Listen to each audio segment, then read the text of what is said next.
Hello student, welcome back to my channel Samrat academy. Student, class 10th वालों के लिए सबसे ज्यादा महत्वपूर्ण वीडियो है। आज मैं आप लोगों को हिंदी का एक वायरल पेपर बताने वाला हूं। अभी 2024 बोर्ड एग्जाम का 2024 बोर्ड एग्जाम में यही हिंदी का वायरल पेपर आएगा 801 एसी। मैं आप लोगों से वादा कर रहा हूं, मैं हमेशा से कह रहा हूं, जो मैं पेपर आप लोगों को बता रहा हूं 100% आपके एग्जाम में आएंगे। बस आप इसको तैयार कर लो, ठीक है।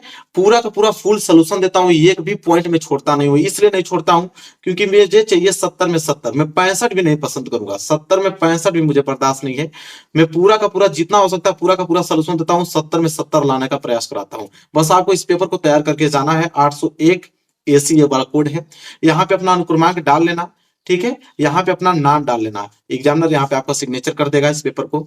इसको हल करने के लिए आपके पास समय 3 घंटे 15 मिनट का समय रहेगा। और कितने नंबर का ये पेपर रहेगा? 70 नंबर का ये पेपर पूछा जाएगा आपसे।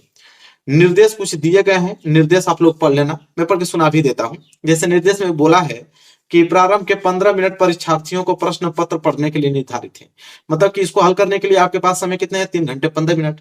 15 मिनट इस पेपर को आप पढ़ सकते हो और 3 घंटे में इस पेपर को सॉल्व कर सकते हो। दूसरा है कि प्रश्न पत्र जो है 2 खंड में विभाजित है। खंड अ में, दूसरा खंड ब में विभाजित है। देखो, खंड अ में क्या रहेंगे? बहुविकल्पीय प्रश्न 20 थे, जिसका सही विकल्प आपको OMR शीट पे करना होगा, काले या नीले पेन से। वो भी आपका पॉइंट पेन होना चाहिए, बाल पॉइंट पेन, मतलब जेल वाला पेन नहीं होना चाहिए।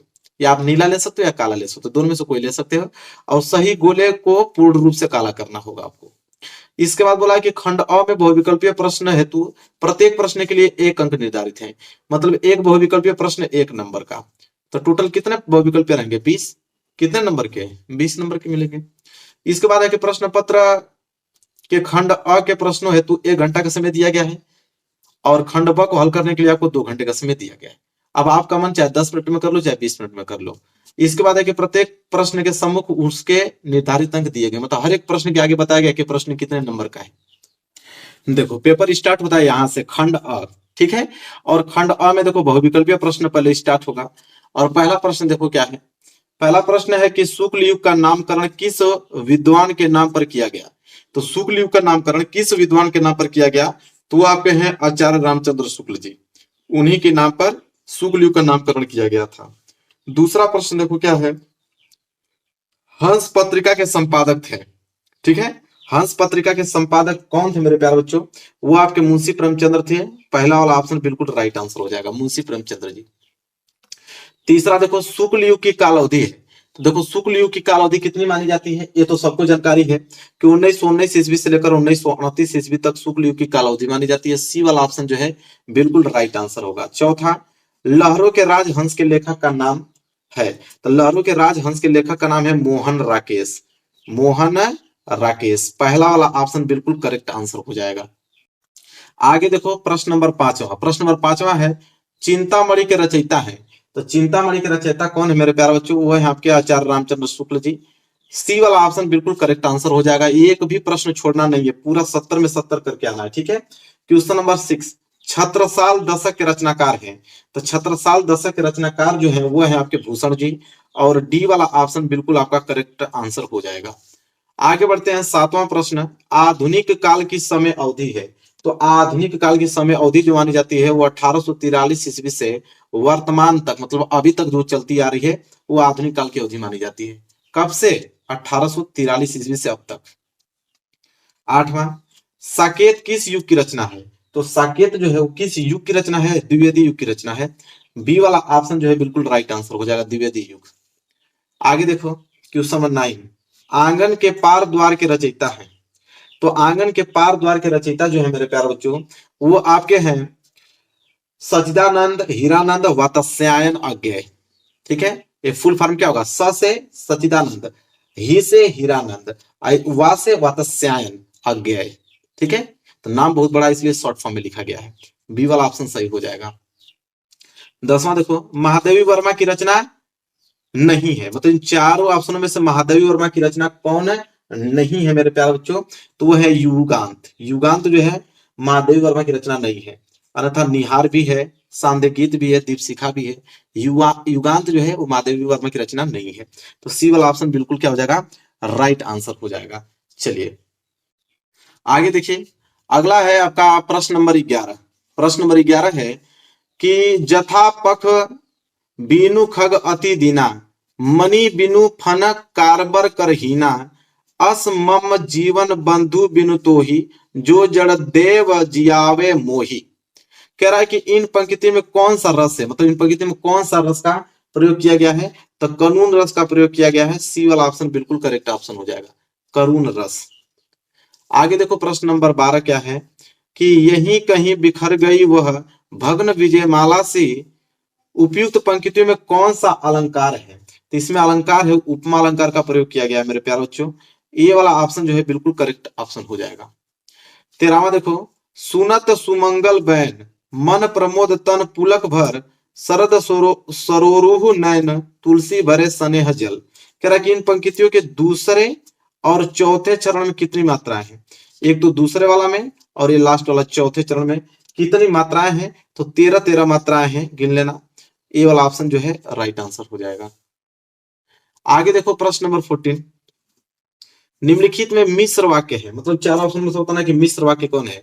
अवनी आई और पढ़ने बैठ गई, बच्चे दूध पीकर सो गए, अध्यापक के सामने सब शांत रहते हैं, जो झूठ बोलते हैं उन पर विश्वास मत करो। अब प्रश्न क्या है कि मिश्र वाक्य क्या है, ठीक है, तो मिश्र वाक्य 14 का हो जाएगा ऑप्शन डी, जो झूठ बोलते हैं उन पर विश्वास मत करो। ये मिश्रित वाक्य है, तो डी वाला ऑप्शन जो है बिल्कुल करेक्ट आंसर हो जाएगा। आगे देखो प्रश्न नंबर 15, प्रश्न नंबर 15वां क्या है कि वह अभी भी बैठ नहीं सकता। कह रहा है कि वाक्य के भाववाच्य में रूप होगा, मतलब इसको भाववाचक के रूप में अगर हम कहें, ठीक है, कि वह अब भी बैठ नहीं सकता, तो किस प्रकार कहेंगे मेरे प्यारों, जो सी वाला ऑप्शन सही होगा, कहेंगे उससे अब भी बैठा नहीं जाता। मतलब भाव रूप से अगर हम इसको सेंटेंस को परिवर्तित करते यही निकल के आएगा सेंस, कि उससे अब भी बैठा नहीं जाता।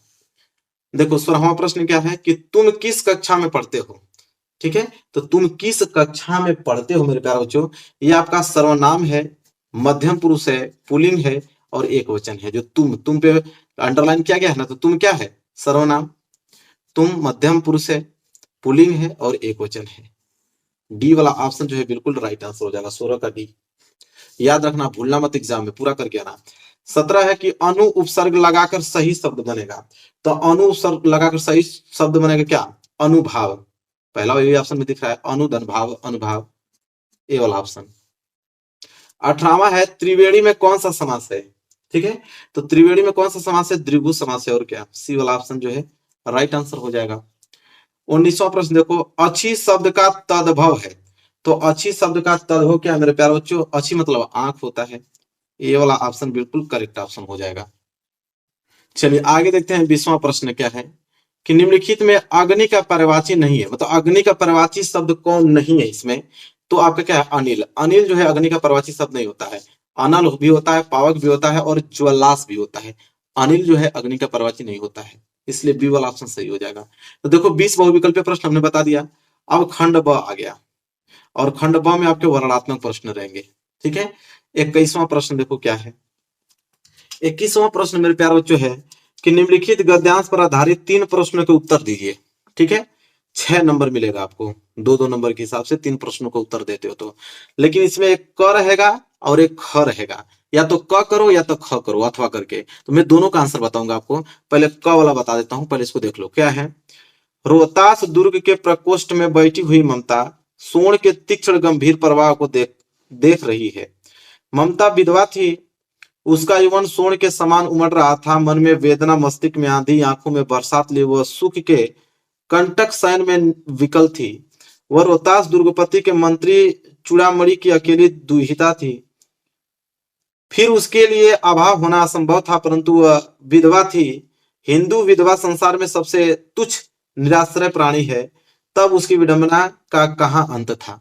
ये बहुत इंपॉर्टेंट मेरे प्यारे बच्चों, देखो ये दिया है, इसके नीचे 3 प्रश्न है, 3 प्रश्न करोगे, जैसे पहला है उपयुक्त गद्यांश का संदर्भ लिखो, 2 नंबर मिलेगा। अभी मैं सोल्यूशन इसका बता रहा हूँ। गद्यांश के रेखांकित अंश का भाव स्पष्ट कर दो, 2 नंबर इसमें। हिंदू विधवा को तुच्छ निराश्रय प्राणी क्यों कहा गया है, 2 नंबर। चलो अब देखो सबका, पहले अ वाला देखते हैं। देखो यहाँ लिखा भी हूं, देखो यहाँ लिखा हूं 21वां का अ। सबसे पहले देखेंगे हम लोग संदर्भ। संदर्भ में देखेंगे कि प्रस्तुत गद्य अवतरण हमारी पाठ्य पुस्तक हिंदी के गद्य खंड में संकलित ममता नामक कहानी से उद्धृत है। इसके लेखक छायावादी युग के प्रवर्तक जयशंकर प्रसाद जी हैं।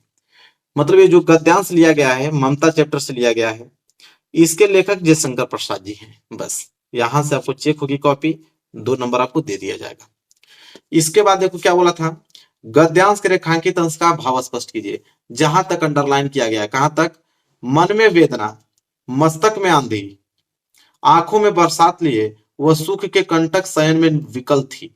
यहां तक हमें इसका व्याख्या बताना है, 2 नंबर मिलेगा। चलो भाई इसका आंसर लिखो।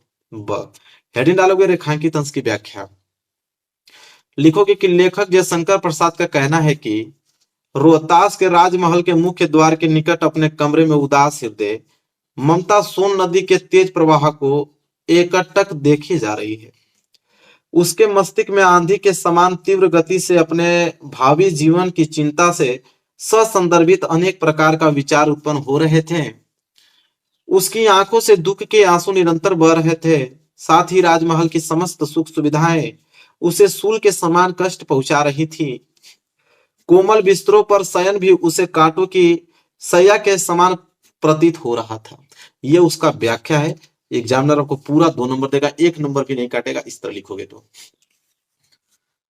इसके बाद ऐसा वाला, हिंदू विधवा को तुच्छ निराश्रय प्राणी क्यों कहा गया है, इसमें भी 2 नंबर मिलेगा। इसका भी आंसर लिखेंगे हम लोग। वाला कि सामाजिक परिस्थितियों के कारण आज भी हिंदू समाज में विधवा का जीवन दुखी, उपेक्षित तथा अनाथ जैसा होता है। इस कारण उसका जीवन उसके लिए भार स्वरूप बन जाता है। इसी कारण हिंदू विधवा को तुच्छ निराश्रय प्राणी कहा गया है। बस 2 नंबर इसमें मिल गया, टोटल 6 नंबर मिल गया। तो ये आप पे डिपेंड करता है कि आप क वाला करते हो या इधर दिया है ख वाला। देखो अथवा दिया है ना, अथवा करके ख वाला, दोनों में से कोई एक ही आपको करना है, लेकिन मैं आंसर पूरा बता रहा हूं आप लोगों को। ख वाला देखो क्या है, इसका आंसर देखो, यह हाथ में कमल लिए बुद्ध खड़े हैं, जैसे छवि छलकी पड़ती है उभरे नैनों की ज्योत बसरती जा रही है, और यह यशोधरा है वैसे ही कमल नाल धारण किए त्रिभंग में खड़ी। और यह दृश्य है मां भी निष्क्रमण का यशोधरा और राहुल निद्रा में खोए गौतम दृढ़ निश्चय कर धड़कते हिया को संभालते, और यह नंद है अपनी पत्नी सुंदरी का भेजा द्वार पर आए बिना भिक्षा के लौटे भाई बुद्ध को जो लौटाने आया था और उसे जिसे भिक्षु बन जाना पड़ा था। बार बार वह भागने को होता है, बार बार भड़ककर संग में लौटा लिया जाता है। उधर वह यशोधरा है बालक राहुल के साथ। देखो अब ये दिया है, या तो क वाला कर लो या तो ख वाला, ठीक है। ये दे दिया, इसके नीचे भी 3 प्रश्न पूछा है, 2 नंबर का यह प्रश्न, 2 नंबर का यह प्रश्न, 2 नंबर का यह प्रश्न। आ वाला प्रश्न है कि उपयुक्त गद्यांश का संदर्भ लिखो। चलो इसको देखते हैं। तो देखो लिखा हूं मैं उत्तर ना, यहाँ पे अथवा, यहाँ पे लिखा हूं संदर्भ। हेडिंग क्या डालोगे, संदर्भ, और लिखोगे प्रस्तुत गत अवतरण हमारी पाठ्य पुस्तक हिंदी के गद्य खंड में संकलित तथा भारतीय पुरातत्व के महान विद्वान कौन, श्री भगवत शरण उपाध्याय द्वारा लिखित अजंता शीर्षक निबंध से उद्धृत है। अजंता चैप्टर से लिया गया है। इसके जो लेखक है श्री भगवत शरण उपाध्याय जी हैं, ठीक है। इतना लिखोगे तो 2 नंबर आपको दे दिए जाएंगे। यहां तक हो गया। इसके नीचे अब दिया है व्याख्या, रेखांकित अंश की व्याख्या कीजिए। कहां तक अंडरलाइन किया गया है कि यह हाथ में कमल लिए बुद्ध खड़े हैं, जैसे छवि छलकी पड़ती है, उभरे नैनों की ज्योत पसरती जा रही है, और यह यशोधरा है वैसे ही कमल नाल धारण किए त्रिभंग में खड़ी, ठीक है। अब इसका हमें व्याख्या बताना है। देखो अब व्याख्या प्यारा से लिखो। हेडिंग डाल रेखांकित अंश की व्याख्या लिखो कि प्रस्तुत गद्यांश के लेखक भगवान बुद्ध के घर त्यागने समय के अजंता के चित्रों का वर्णन करते हुए कहते हैं कि एक तरफ हाथ में कमल पकड़े हुए भगवान बुद्ध खड़े हैं, जिनका सौंदर्य सर्वत्र छलककर बिखरता प्रतीत हो रहा है, और उनकी आंखों का प्रकाश सर्वत्र फैल रहा है। उनकी पत्नी यशोधरा भी वैसा ही कमल का फूल कमल नाल पकड़कर त्रिभंगी मतलब 3 स्थानों से बल पड़ी हुई मुद्रा में खड़ी हुई चिंतित की गई हैं। मतलब उनको चित्रित किया गया है, चित्रित की गई हैं, और यह चित्र बड़ा ही क्या है, जीवंत लग रहा है। यह उसका व्याख्या है। 2 नंबर दे दिया जाएगा आपको। एक प्रश्न और पूछा था नीचे 2 नंबर के लिए कि उपयुक्त गद्यांश में कहाँ के दृश्यों का चित्रण किया गया है। तो लिखेंगे हम लोग वाला कि प्रस्तुत गद्यांश में अजंता की गुफाओं में चित्रित भगवान बुद्ध के महाभिनिष्क्रमण मतलब जो गृह त्याग किए थे उनके दृश्य का चित्र रूप में अत्यधिक भावात्मक और विस्तृत वर्णन किया गया है। लो भाई 2 नंबर इसमें भी मिल गया। पूरा फुल डिटेल बता रहा हूं। अब आपका मन चाहे क करो एग्जाम में चाहे ख करो, मैं बताने के लिए सब बता रहा हूं। इसके बाद 22वां प्रश्न देखो, 21 प्रश्न समाप्त हो गया। 22वां क्या है कि दिए गए पद्यांश पर आधारित 3 प्रश्नों के उत्तर दीजिए। और ये प्रश्न कितने नंबर का है? ये भी 6 नंबर का है। अभी हमने गद्यांश करके आया, पद्यांश आ गया। पद्यांश भी 2 आता है, या तो आप क करो या तो आप ख करो। तो हालांकि पहले हम लोग क करेंगे।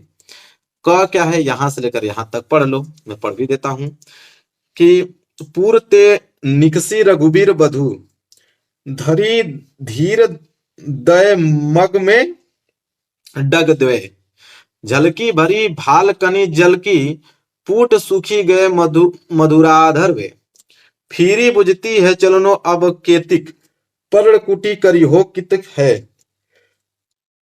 तीकी लखी आतुरता पीकी अखियां अति चारु चली जल चय। बहुत ही बड़े मतलब पेपर बहुत हार्ड बनेगा। तो ये वाला पेपर जो ये पेपर मैं करा रहा हूँ सबसे हार्ड पेपर है। अगर आपकी एग्जाम में आ गया तो सब धराशायी हो जाएंगे, लेकिन जितने बच्चे देखे रहेंगे वो पूरे के पूरे करके चले आएंगे। पहला वाला प्रश्न है 2 नंबर का। क्या है 2 नंबर? क्या इसमें 4 नंबर दिए जाएंगे, क्योंकि बोला है कि प्रस्तुत पद्यांश का ससंदर्भ हिंदी में व्याख्या कीजिए। तो संदर्भ का 2 नंबर, व्याख्या का 2 नंबर और 2 नंबर इस वाले क्वेश्चन का 6 नंबर। तो पहला क्या है? प्रस्तुत पद्यांश का ससंदर्भ। ससंदर्भ मतलब संदर्भ भी लिखो, प्रसंग भी लिखो, फिर उसका व्याख्या भी करना है। ठीक है। फिर बोला है कि काव्य सौंदर्य भी स्पष्ट। काव्य सौंदर्य नहीं पूछता आपके एग्जाम में, इसको कैंसिल करो। ठीक है, चलो देखते हैं। देखो 22वां का पहला वाला संदर्भ क्या है?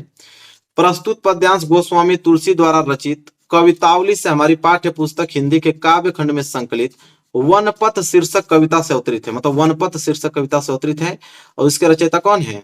कवितावली से हमारे पाठ्य पुस्तक हिंदी काव्य खंड में संकलित वनपथ शीर्षक लिया गया है। गोस्वामी तुलसीदास जी हैं, यहाँ पे दिख रहा है आपको, गोस्वामी तुलसीदास जी लिखे हैं। वनपथ शीर्षक से लिया गया है, वन पथ पर। प्रसंग लिखेंगे इसका कि कवि ने इन पंक्तियों में अयोध्या से पैदल ही वन को जाती हुई सीता की थकावट को मार्मिक वर्णन किया है। ठीक है, प्रसंग। अब व्याख्या, इसको देख लो, यहां से यहां तक देख लिया ना, इसी का व्याख्या करना है। अब व्याख्या देखो। राम लक्ष्मण और सीता बड़े धीरज के साथ श्रृंगवेरपुर से आगे 2 कदम ही चले थे कि सीता जी के माथे पर पसीने की बूंदें छलकने लगी और उनके सुंदर ओंठ थकान के कारण सूख गए। तब सीता जी ने अपने प्रियतम राम से पूछा, अभी हमें कितनी दूर और चलना पड़ेगा? कितनी दूरी पर पत्तों की कुटियां बनाकर रहेंगे? अंतर्यामी श्री राम सीता जी की व्याकुलता का कारण तुरंत समझ गए कि वे बहुत थक चुकी हैं और विश्राम करना चाहती हैं। राजमहल का सुख भोगने वाली अपनी पत्नी की ऐसी दशा देखकर श्री कृष्ण के सुंदर नेत्रों से आंसू टपकने लगे। ये इसका व्याख्या हो गया। लो भाई 2 नंबर इसमें भी मिल गया। देखो एक प्रश्न और पूछा था कि श्री राम के नेत्रों से आंसू क्यों बहने लगे। ठीक है, 2 नंबर इसमें भी मिलेगा। तो चलो इसको भी देख लेते हैं। दूसरा तो लिखेंगे श्री राम के नेत्रों से आंसू इसलिए टपकने लगे क्योंकि वन में पैदल चलते चलते सीता जी बहुत थक गई थी और बहुत व्याकुल हो रही थी। राजमहल का सुख भोगने वाली अपनी भार्या को ऐसी दशा में देखकर श्री राम की आंखों से आंसू निकल गए। बिल्कुल सही बात है। 2 नंबर लो भाई। तो ये तो क वाला है। क वाला नहीं करोगे तो देखो अथवा करके और दिया हुआ है ख वाला, या क नहीं करोगे तो ख वाला कर लेना, ये भी आसानी है। विश्वत रेखा की वासी जो सीता जीता है नित हाफ हाफ कर, रखता है अनुराग अलौकिक वह भी अपनी मातृभूमि पर। ध्रुववासी जो हिम में तम में जी लेता है कांप कांप कर, वह भी अपनी मातृभूमि पर कर देता है प्राण निछावर। ठीक है, वो नहीं करोगे तो इसको कर लेना। इसका भी मैं आंसर आपको बताता हूं। लो अथवा पहला वाला संदर्भ पहले लिखना होगा इसका। तो प्रस्तुत पद्यांश हमारी पाठ्य पुस्तक हिंदी के काव्य खंड में संकलित राम नरेश त्रिपाठी द्वारा रचित स्वदेश प्रेम शीर्षक कविता से अवतरित है और यह कविता त्रिपाठी जी के काव्य संग्रह किस से स्वप्न से ली गई है। 2 नंबर मिल गया। प्रसंग भी लिखेंगे कि कवि ने इन पंक्तियों में बताया कि प्रत्येक मनुष्य को अपनी मातृभूमि से प्रेम होता है, वो उसे छोड़कर कहीं जाना पसंद नहीं करता। अब देखेंगे इसका व्याख्या, एक बार दिखा भी देता हूं, यही है, इसी का हम लोग व्याख्या देखने जा रहे हैं, इसको नोट कर लो। व्याख्या में देखो क्या लिखेंगे कि जो मनुष्य भूमध्य रेखा का निवासी है, जहां असहनीय गर्मी पड़ती है, वहां वह गर्मी के कारण हाफ हाफ कर अपना जीवन व्यतीत करता है। फिर भी उस स्थान से लगाव के कारण वहां भी भीषण गर्मी को छोड़कर वह शीतल प्रदेश में नहीं जाता है। वह कष्ट उठाता हुआ अपनी मातृभूमि पर असाधारण प्रेम और अपार श्रद्धा रखता है। जो मनुष्य ध्रुव प्रदेश का रहने वाला है, जहां सदा बर्फ जमी रहने के कारण भयंकर सर्दी पड़ती है, वह भयंकर ठंड से कांप कांप कर अपना जीवन निर्वाह कर लेता है, किंतु ठंड से घबराकर गर्म प्रदेशों में जाकर जीवन नहीं बिताता। उसे भी अपनी मातृभूमि से बहुत प्रेम होता है और उसकी रक्षा के लिए वह भी अपने प्राण का निछावर कर देता है। पूरा बढ़िया से डिटेल में व्याख्या लिखा हूं। चलो तो देखो, पहला वाला प्रश्न तो कर ही दिया, पद्यांश का ससंदर्भ हिंदी में व्याख्या भी कर दिया। दूसरा है कि उपयुक्त पद्यांश में कवि ने क्या स्पष्ट किया है, यह प्रश्न 2 नंबर का है। चलो देखते हैं कि उपयुक्त पद्यांश में कवि ने क्या स्पष्ट किया है। तो लिखेंगे हम लोग यहाँ पे, उपयुक्त पद्यांश में कवि ने स्पष्ट किया है कि मानव मात्र को मातृभूमि से स्वाभाविक प्रेम होता है। लो भाई 2 नंबर मिल गया इसमें भी। अब हम अगला प्रश्न देखेंगे, प्रश्न नंबर 23। 22 वाला भी प्रश्न हो गया। प्रश्न नंबर 23 क्या है कि दिए गए संस्कृत का गद्यांश, लो संस्कृत का गद्यांश आ गया, दिए गए संस्कृत गद्यांश में से किसी एक का संदर्भ सहित हिंदी में अनुवाद कीजिए। 5 नंबर का प्रश्न है। इसमें भी 2 ठे देगा, क वाला और अथवा करके एक और पीछे दिया हुआ है। तो पहले क वाला ही करेंगे। देखो इसको नोट कर लो, इसको आप एक बार स्क्रीनशॉट ले लो, अच्छे से दिख रहा है ना। चलो बढ़िया से नोट कर लो, संस्कृत वाला है, नोट कर लिए इसको। चलो अब 23 का हम लोग आंसर देखेंगे। पहले 23 में हम लोग संदर्भ देखेंगे उसका, कि प्रस्तुत गद्यांश हमारी पाठ्य पुस्तक हिंदी के संस्कृत खंड के वाराणसी पाठ से उद्धृत है। मतलब किस चैप्टर से लिया गया है, वाराणसी चैप्टर से लिया गया है। प्रसंग में लिखेंगे हम लोग कि इस गद्यांश में वाराणसी की ऐतिहासिकता तथा अब स्थिति के विषय में बताया गया है। अब जाके अनुवाद करेंगे, तो एक बार नोट कर लो, पहले ध्यान से पढ़ लो। यही वाला आप लोगों का संस्कृत का गद्यांश है, जिसका हम लोग व्याख्या करने वाले हैं, अनुवाद करने वाले हैं हिंदी में।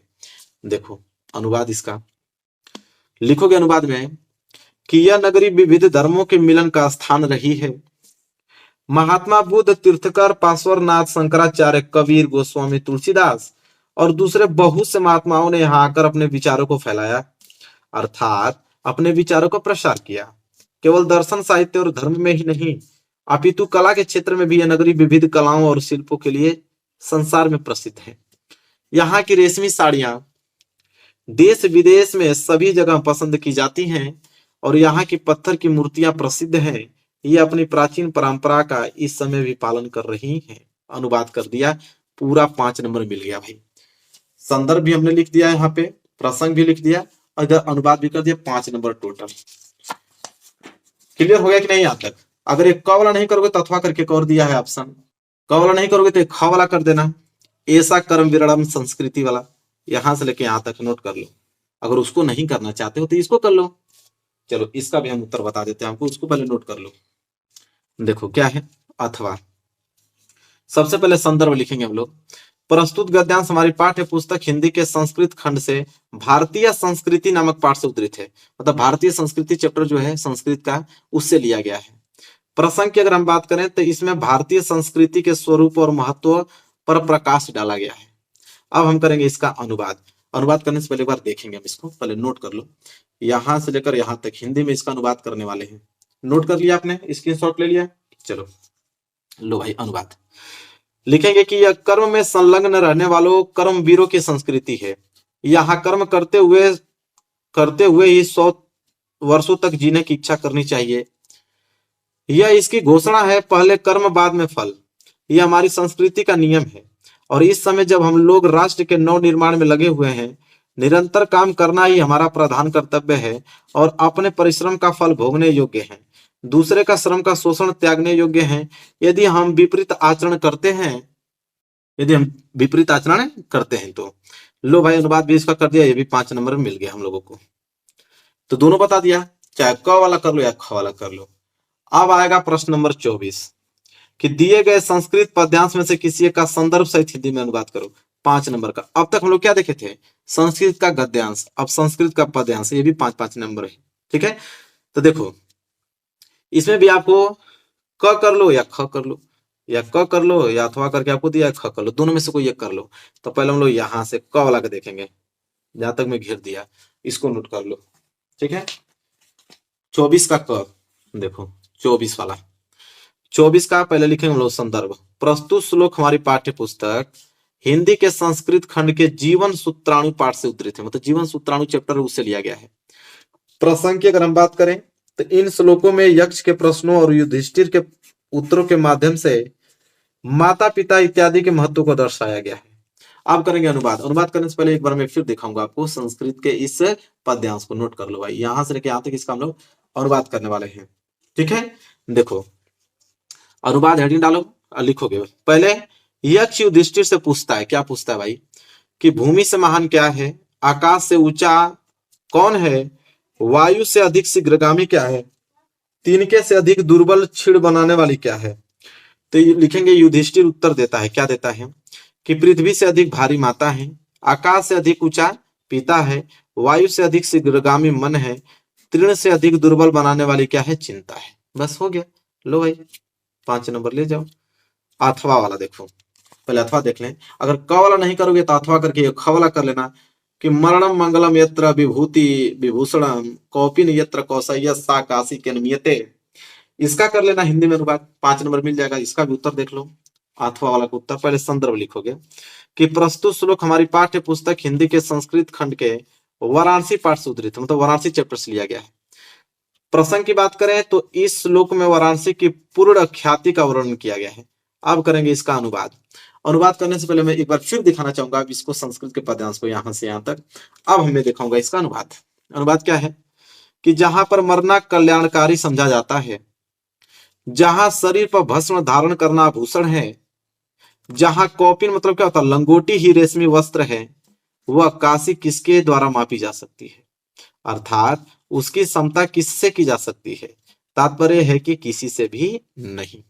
बस लो भाई, हो गया। अब प्रश्न नंबर 25 पे आओ। प्रश्न नंबर 25 क्या है, कि अपने पठित खंड काव्य के आधार पर निम्नलिखित प्रश्नों को किसी एक प्रश्न का उत्तर दीजिए।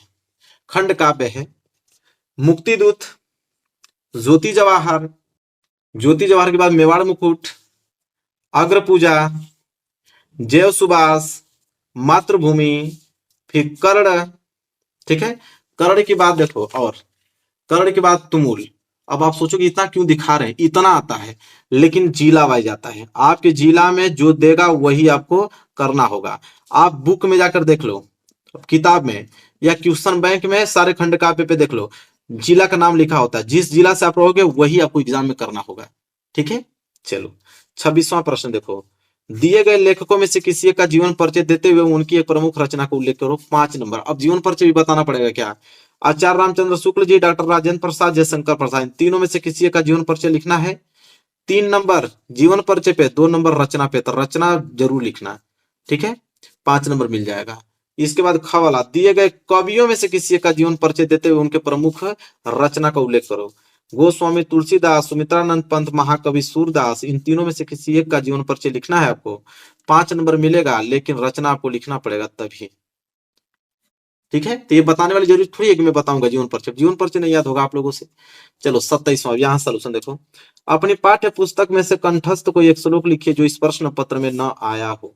तो श्लोक लिखना है, 2 नंबर के लिए श्लोक आता है। मैं आपको सिंपल सिंपल 2 श्लोक बता देता हूँ। पहला वाला यह 27 का उत्तर लिखो। बंधम मरणम वापी जय वापी पराजय, उभयत्र समो वीर वीर भाव ही वीरता। देखो कितना छोटा है। ठीक है, इसको नोट कर लो। एक और मैं छोटा आपको बताऊंगा, उसको नोट कर लो। 2 याद रहेगा ना तो पूरा काम हो जाएगा। सर्वे भवंती सुखिनम, सर्वे संतु निराम्या, सर्वे सद्राणु पश्यन्तु, मां कश्चित् दुर्भाग भवेत्। यहां तक तो दोनों ही सिंपल है कि नहीं, बिल्कुल सिंपल है, आसानी से याद कर पाओगे, 2 नंबर ले जाओगे एग्जाम में। चलो आगे बात कर लेते हैं। अगला है 28वां प्रश्न। 28वां है कि निम्नलिखित में से किन्हीं 2 प्रश्नों के उत्तर संस्कृत में दीजिए। 2 नंबर मिल जाएगा। 4 प्रश्न होते हैं, 2 ही करना होता है। जैसे पहला है चंद्रशेखर स्वनामक किम अकथयत, और दूसरा है अलछेंद्र क आसित, तीसरा है वाराणसी कस्या भाष्यायम केंद्रम अस्ति। और चौथा है कि वीर केन पूजते। चारों मैंने पढ़ के सुना दिया ना, और चारों को लगातार आंसर लिख लो। लो भाई मैं सब बता रहा हूं। पहला का हो जाएगा चंद्रशेखर स्वनाम आजाद इति अकथयत। दूसरा कलचंद्र यवन राज का आसित। इसके बाद वाराणसी भारतीय संस्कृत संस्कृत भाषायाम केंद्रम अस्ति और वीर केन पूजित। लो चारों का मैंने सीरियल बाय सीरियल पूरा सोल्यूशन बता दिया, नोट कर लो। चलो आगे देखो 29वां प्रश्न देखो क्या है। निम्नलिखित में से किसी एक विषय पर निबंध लिखिए 7 नंबर। भारत में आतंकवाद के कारण और निवारण, प्रदूषण की समस्या और समाधान, तीसरा स्वदेश प्रेम, विज्ञान के चमत्कार। विज्ञान के चमत्कार पे ऑलरेडी बना चुका हूं। आज की वीडियो में प्रदूषण की समस्या तथा समाधान पे बता देता हूं। 7 नंबर मिल जाएगा आप लोगों को। बहुत सिंपल लिख के लेके आया हूं, ज्यादा भारी नहीं।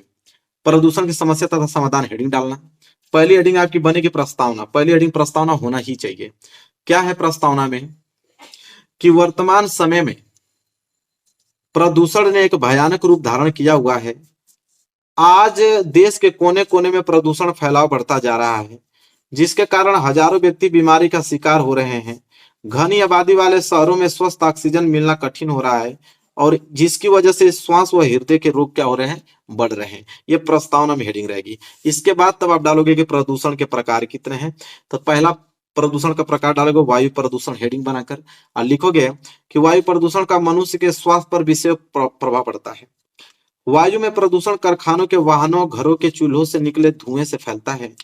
इसके कारण फेफड़ों के कैंसर, दम्मा, आंखों के रोग आदि जन्म लेते हैं और इसी प्रकार प्रदूषित वायु एक्जिमा तथा मुहांसे आदि रोग उत्पन्न करती है। वायु प्रदूषण। दूसरा डालोगे हेडिंग जल प्रदूषण। लिखोगे कि सभी जीव जंतुओं के लिए जल का बहुत महत्व है। जल के बिना जीव जंतु जीवित नहीं रह सकते हैं। इसके लिए जल स्वच्छ और दोष रहित होना चाहिए। नगरों में धरती के अंदर बने सीवर का जल भी अक्सर नदियों में गिराया जाता है, जिससे पानी दूषित विषाक्त होकर जीवन रहित हो जाता है और ये जमीन के अंदर जाकर भूमिगत जल को क्या कर देती हैं, प्रदूषित करती हैं। अब हेडिंग रहेगी ध्वनि प्रदूषण। लिखोगे कि अनेक प्रकार के वाहन, स्कूटर, मोटरसाइकिल, कार, जेट, विमान, लाउड स्पीकर, बाजे, ट्रैक्टर एवं कारखानों के रसायन, विभिन्न प्रकार की मशीनों आदि से ध्वनि प्रदूषित मतलब ध्वनि प्रदूषण उत्पन्न होता है। और ध्वनि प्रदूषण का सबसे अधिक प्रकोप शहरों व मुख्य राजमार्गों पर दिखाई पड़ता है। अधिक ध्वनि की वजह से हजारों व्यक्ति अपने सुनने की क्षमता खो बैठते हैं या कम सुनने लगते हैं। ध्वनि प्रदूषण से बेचैनी, घबराहट और तन्मयता में बाधा पड़ती है। इससे क्या होता है कि दिमागी संतुलन बिगड़ने और दिल की बीमारियों बढ़ने का खतरा पैदा होता है। अगली हेडिंग डालोगे रेडियो धर्मी प्रदूषण। चौथा लिखोगे कि आज विश्व के सभी विकसित और विकासशील देशों में परमाणु विस्फोट और वैज्ञानिक परीक्षण हो रहे हैं। प्रदूषण के ये भी बहुत बड़े कारण परमाणु शक्ति उत्पादन केंद्रों और परमाणु परीक्षण के फलस्वरूप जल, वायु और पृथ्वी का प्रदूषण निरंतर बढ़ता जा रहा है। यह प्रदूषण केवल आज की पीढ़ी के लिए नहीं बल्कि आने वाली पीढ़ी के लिए भी खतरनाक है। इस पर पाबंदी लगाना सबसे बड़ी समस्या है, क्योंकि हथियारों और वैज्ञानिक क्षमता से लेस होने की होड़ में हर देश आगे बढ़ना चाहता है और इस होड़ के रोकने के उपाय अभी कारगर नहीं हो पाए हैं। अब आपकी अगली हेडिंग रहेगी प्रदूषण की समस्या तथा समाधान। उसका समाधान कैसे किया जाए। लिखेंगे प्रदूषण की समस्या को समाप्त करने के लिए सरकार द्वारा अनेक प्रयास किए गए हैं। इस समस्या को रोकने के लिए हमारी सरकार ने विभिन्न नियम एवं कानून बनाए हैं। आइए पहले उन पर विचार करते हैं। कौन कौन से नियम और कानून सरकार ने बनाया है उसको देखेंगे। चलो भाई 7 नंबर का सवाल है, पूरा डिटेल में लिखना पड़ेगा। पहला, पुराने वाहनों से निकलने वाले धुएं को चेक करवाना। दूसरा, नए लाइसेंस दिए जाने से पूर्व उन्हें औद्योगिक कचरों के निस्तारण की समुचित व्यवस्था तथा पर्यावरण विशेषज्ञों से स्वीकृत कराना। तीसरा है कि वनों की अनियंत्रित कटाई को रोकने के लिए कठोर नियम बनाया जाना। और चौथा है कि कारखानों को नगरों के बाहर विस्थापित किया जाना है। पांचवा है कि 8 वर्षों से पुराने व्यापारिक वाहनों के चलाने नर रोक लगाया जाना। ठीक है, नर रोक लगाया जाना। 5 हमने कारण आपको बता दिया। अब लास्ट हेडिंग आपकी रहेगी उपसंहार। पहली हेडिंग आप लोगों को प्रस्तावना और लास्ट हेडिंग उपसंहार ही होता है। लिखोगे कि सरकार द्वारा प्रदूषण की समस्या से छुटकारा दिलवाने के लिए ही संभव प्रयास किया जा रहा है और इसके लिए आज जनता को भी जागरूक होने की आवश्यकता है। तभी हम इस भयानक समस्या से मुक्त हो सकते हैं और सिर्फ सरकार के प्रयास, नागरिक इसके प्रति जागरूक नहीं होगा। जागरूक होने के लिए पहली आवश्यकता इस बात की है कि हम अपने घर का कूड़ा कचरा इधर उधर न फेंककर ऐसी उचित जगह फेंके जहां से सरकारी तौर पर उसके जल्द उठाए जाने की व्यवस्था हो। कूड़े कचरे का सड़ना भी वायु प्रदूषण का कारण बनता है। बिल्कुल सही बात है। समाप्त। 7 नंबर मिल गया। और लास्ट प्रश्न आप लोगों का है क्या? 30वां प्रश्न है कि शुक्ल मुक्ति हेतु अपने विद्यालय के प्रधानाचार्य को एक प्रश्न पत्र लिखिए। ये नहीं लिख पाते हो तो एक प्रश्न और दिया है कि छात्रवृत्ति प्राप्त करने हेतु अपने विद्यालय प्रधानाचार्य को एक पत्र लिखिए। ठीक है, चलिए तो यहाँ पर हम लोग देखेंगे। यहाँ मैं पहला वाला बता देता हूं कि शुल्क मुक्ति है तो अपने विद्यालय को प्रधानाध्यापक को एक पत्र कैसे लिखोगे। अगर अपना शुल्क माफ करवाना है तो किस प्रकार अपने प्रधानाध्यापक को लिखोगे पत्र। 4 नंबर के लिए आता है। सबसे पहले आप लिखोगे सेवा में, इसके बाद लिखोगे श्री प्रधानाचार्य जी, फिर अपने स्कूल का नाम लिखोगे, इसके बाद एड्रेस लिखोगे। इतना काम कर सकते हो कि नहीं? बिल्कुल। फिर हेडिंग डालोगे मेन विषय। विषय किस विषय पर निबंध लिख रहे हो? तो शुल्क मुक्ति हेतु प्रार्थना पत्र में लिख रहा हूं। इसके बाद यहां से लिखोगे मान्यवर महोदय, फिर कामा लगा के नीचे कंडीशन लिखना चालू कर दोगे। जैसे सविनय निवेदन है कि मैं आपके विद्यालय का कक्षा 10B का विद्यार्थी हूं। मेरे पिताजी अपने छोटे से व्यवसाय द्वारा बड़ी कठिनाई से परिवार का पालन पोषण करते हैं। कमर तोड़ महंगाई के कारण काफी कठिनाइयों का सामना करना पड़ रहा है। घर में प्राय आवश्यक वस्तुओं का अभाव रहता है। मेरे 4 भाई बहन विभिन्न स्कूलों में पढ़ रहे हैं। उनकी पढ़ाई लिखाई आदि के खर्चे का मानसिक बोझ पिताजी के सर पर सदा रहता है। मैं अपनी कक्षा का परिश्रमी छात्र हूं और कक्षा में सदा प्रथम स्थान प्राप्त करता रहा हूं। खेल कूद में भी मेरी अच्छी रुचि है। मैं सीनियर ग्रुप फुटबॉलर का कप्तान भी हूं। अतः आपसे निवेदन है कि मुझे विद्यालय शुल्क से पूर्ण मुक्ति प्रदान करें, जिससे मैं अध्ययनरत रहकर अपने भविष्य को संवार सकूं। मेरे अभिभावक आपके अत्यंत आभारी रहेंगे। बस हो गया पूरा कंडीशन। इसके बाद आपका आज्ञाकारी शिष्य सतीश वर्मा, अपना नाम लिख दीजिएगा, डेट लिख दीजिएगा और कक्षा 10B के आप छात्र हैं, सेक्शन लिख दीजिएगा। लो भाई, पूरा समाप्त। पूरा का पूरा पेपर ही समाप्त। तो बताओ, एक पॉइंट भी हमने इस पेपर में छोड़ा है? एक भी पॉइंट हमने इस पेपर में नहीं छोड़ा है। मेरे प्यार बच्चों, बस आपको पढ़ के जाना है, 70 में 70 नंबर लेकर आना है। वीडियो को लाइक कर देना, चैनल पर ना तो चैनल को जरूर सब्सक्राइब कर लेना। मिलेंगे आपसे नेक्स्ट वीडियो में, तब तक के लिए धन्यवाद।